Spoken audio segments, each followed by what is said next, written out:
Halo semuanya, di sini saya akan menjelaskan etika bisnis dalam proses bisnis di perusahaan food photography.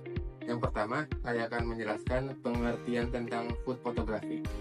Food photography adalah bidang fotografi yang secara khusus berfokus pada pengambilan gambar makanan agar terlihat menggoda, lezat, dan menarik secara visual. Tujuan utamanya adalah membangkitkan selera dan menarik perhatian audiens, terutama dalam konteks pemasaran, media sosial, iklan, dan menu restoran. Food fotografi biasa digunakan untuk media sosial, iklan, dan aplikasi. Contohnya, foto burger tampak lezat, padahal aslinya biasa saja. Nah, contohnya kira-kira seperti ini. Nah, di sini salah satu perbedaan burger yang sudah melalui proses food fotografi dan yang masih original. Untuk tantangannya, apakah visual terlalu dibuat-buat? Nah, di sini saya akan memberi contoh iklan pizza. Jika dalam iklan pizza terlihat keju yang meleleh, panjang, dan topping penuh, tapi saat dipesan dan pizza datang, keju terlihat tipis dan hampir kosong, maka visual tersebut adalah melampaui estetika dan masuk ke ranah manipulasi. Lalu, untuk next saya akan menjelaskan ritme kerja dalam food photography. Yang pertama, reproduksi seperti konsep dan briefing. Yang kedua, produksi, contohnya seperti pemotretan, styling, dan lighting. Yang ketiga, pasca produksi, yaitu seperti editing. Dan yang keempat, distribusi dengan memberikan hasil ke klien. Berikutnya, saya akan menjelaskan etika bisnis dalam food photography. Etika bisnis maksudnya adalah serangkaian prinsip, moral, dan nilai-nilai yang menjadi pedoman dalam menjalankan aktivitas bisnis. Etika ini bertujuan agar setiap keputusan dan tindakan bisnis dilakukan dengan cara yang adil dan jujur, bertanggung jawab, dan tidak merugikan pihak lain. Selanjutnya, jujur secara visual.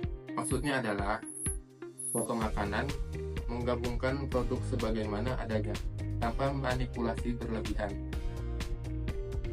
Selanjutnya, transparansi, yang berarti jika menggunakan trik visual seperti es krim dari kentang tumbuk, sebaiknya digunakan hanya untuk keperluan teknis, bukan untuk menipu. Selanjutnya, hormati hak konsumen. Maksudnya adalah konsumen berhak tahu dan mendapatkan hasil sesuai dengan yang dia mau. Selanjutnya saya akan menjelaskan praktik etis dan tidak etis. Untuk poin pertama, saya akan menjelaskan dari segi etis. Pertama, gunakan makanan asli. Foto diambil dari bahan makanan sungguhan, bukan tiruan agar sesuai kenyataan. Untuk yang kedua, warna sesuai produk. Tidak mengubah warna makanan secara ekstrim agar tidak menyesatkan konsumen. Untuk selanjutnya, info jujur ke klien. Memberikan hasil foto yang sesuai dengan produk yang ditawarkan, tidak berlebih-lebihan. Untuk selanjutnya saya akan menjelaskan dari segi yang tidak etis. Lem jadi susu. Menggunakan lem putih agar terlihat seperti susu karena lebih tahan lama di depan kamera. Untuk selanjutnya, spons jadi daging. Meletakkan spons di dalam burger untuk memberikan kesan tebal padahal bukan daging asli. Untuk nextnya, asap dari obat nyamuk. Membakar obat nyamuk untuk menciptakan efek makanan panas.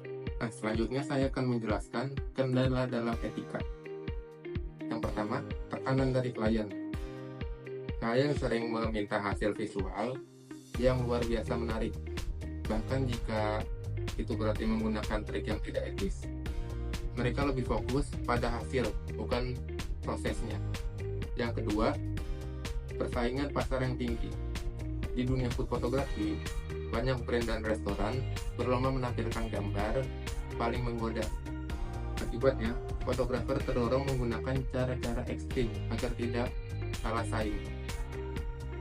Untuk selanjutnya, minim edukasi. Banyak fotografer pemula yang tidak dibekali dengan pemahaman etika, bisnis, dan visual. Mereka hanya fokus pada teknik, bukan kejujuran visual. Selanjutnya, terbatas waktu dan dana. Produksi foto kadang harus dilakukan dengan cepat dan murah. Akibatnya, makanan asli sulit digunakan karena mudah rusak, lalu diganti dengan bahan palsu. Untuk contoh kasus, sesi foto hanya tersedia 1 jam.